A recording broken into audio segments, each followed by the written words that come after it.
SSC পরীক্ষা পিছানো নিয়ে যাওয়া জানালেন ঢাকা বোর্ডের চেয়ারম্যান।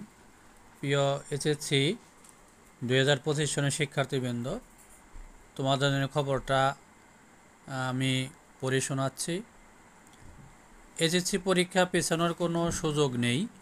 10 এপ্রিল থেকে রুটিন মেনে পরীক্ষা অনুষ্ঠিত হবে বলে জানিয়েছেন ঢাকা বোর্ডের চেয়ারম্যান অধ্যাপক কামাল উদ্দিন। সম্প্রতি এইচএসসি ও সমমান পরীক্ষা পেছানো সহ 2 দফা দাবি জানিয়েছে একদল পরীক্ষার্থী। তারা এই দাবি আদায়ে আন্দোলনে নামার ঘোষণা দিয়েছে।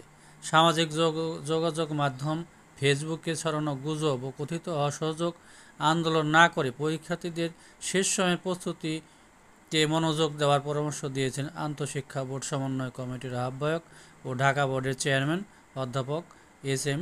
কামাল উদ্দিন হায়দার। তিনি বলেন, পরীক্ষার সব প্রস্তুতি শেষ, সব কেন্দ্রের পরীক্ষার সরঞ্জামাদি পাঠানোর কাজও শেষ পর্যায়ে। এই মুহূর্তে পরীক্ষা পেছানোর কোনো সুযোগ নেই। এখন এই ধরনের আন্দোলন অযৌক্তিক।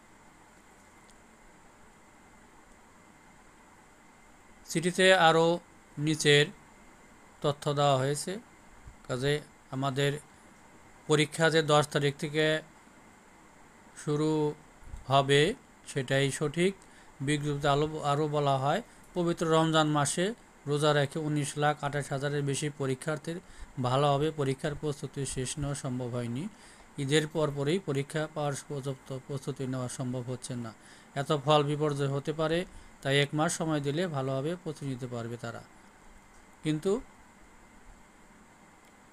বোর্ডের যে নির্দেশ সেটা চিঠিতে বলা আছে 10 এপ্রিল থেকে রুটিন মেনে পরীক্ষা অনুষ্ঠিত হবে বলে জানিয়েছেন ঢাকা বোর্ডের চেয়ারম্যান।